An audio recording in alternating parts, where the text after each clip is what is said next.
Well, here we are back at the Hyundai, and I've decided to do something a little bit different with the videos. Usually I take videos of me fixing my cars and finding the problem and fixing it and getting it back on the road, but this time I figured I'd let you guys try to diagnose this one, just because it's a little bit different and I thought it might be fun for you guys. So here's what we have. We have a 2000 Hyundai Accent. The problem is it has a really bad miss. Usually when it's under load, it's a bad miss. It goes away about 60 miles an hour in third gear when you have overdrive off, and then it just runs smooth between about, I don't know, I'd say about 60 and 70. If you got the throttle in the right position, it just runs great. Same with overdrive. If you're doing about 80 and you've got the throttle in the right position, it'll run great. But here's what I've done, what I've replaced recently. The coil, obviously. The wires are fairly new, within a few thousand miles, as are the plugs. They're fairly new as well. And just for the hell of it, I went ahead and I cleaned them probably about a month ago anyway, when I first bought the car. And there's the plugs right there. I don't know how good of a shot you can get of them, but what I'm going to go ahead and do is I'm going to go ahead and replace those anyway, get some NGKs and replace the spark plug wires just for the hell of it. I don't think that's my problem, but I'm going to replace them.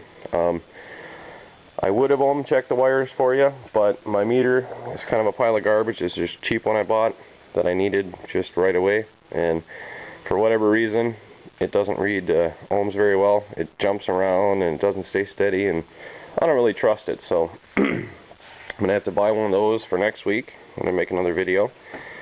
I just ran a compression test. I had 130, 140, 130, 140, so they're pretty even. Not too bad. Plugs look pretty clean to me. I replaced the fuel filter. It's in the trunk here, and that didn't help. But just in case you're wondering, fuel filter's back here under this. I've replaced that already, brand new. And what else have I done? Well, air filter's good. I just checked that. It's got oil in it, if that matters. When I get my new meter, I'm going to go ahead and I'm going to check those injectors just for shits and giggles. But I went ahead and I pulled codes, and this is what I've got. I've got a 1623, which means my malfunction indicator light doesn't work. Obviously, because I was driving around with a horrible miss and it never came on. I've got a P0422, which is catalyst efficiency low. I've got a P0507, idle air control system RPM too high. I've got a P0300, which is a general misfire. A P0302, which means misfire in cylinder 2. A 304, misfire in cylinder 4. 301, misfire in cylinder 1. And a P0135 O2 sensor heater circuit malfunction.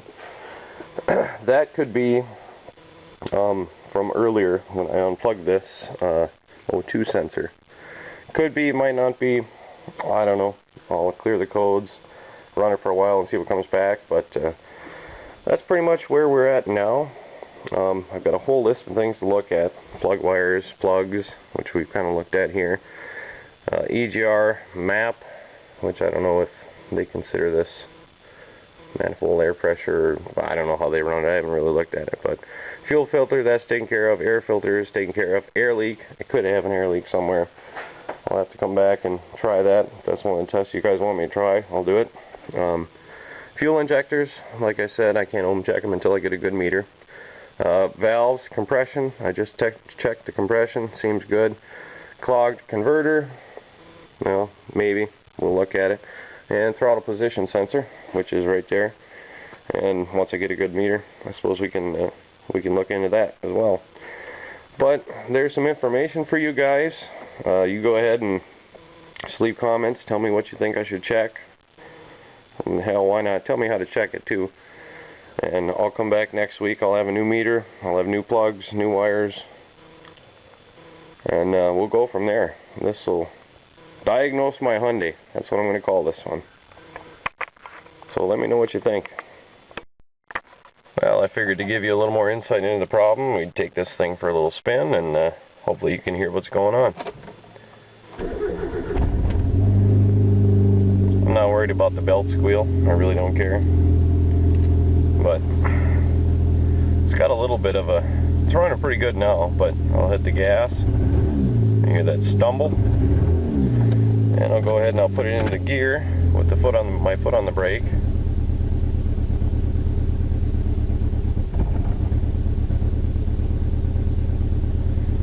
And there you can see what it does there. Now we'll back out.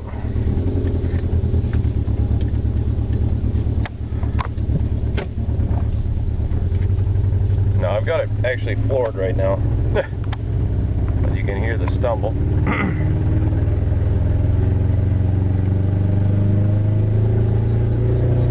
It will find a sweet spot where it runs pretty good. When you get her up to about 60, I suppose. There. Right there it's running pretty good, about 40, about $2.5 grand. There's still a slight miss to it I can hear, but when it's not under load it runs pretty good. So my battery's about to die, so I'm going to shut you off. Kind of gives you an idea of what you're looking at here. So go ahead and tell me what to check, and I'll get to checking it.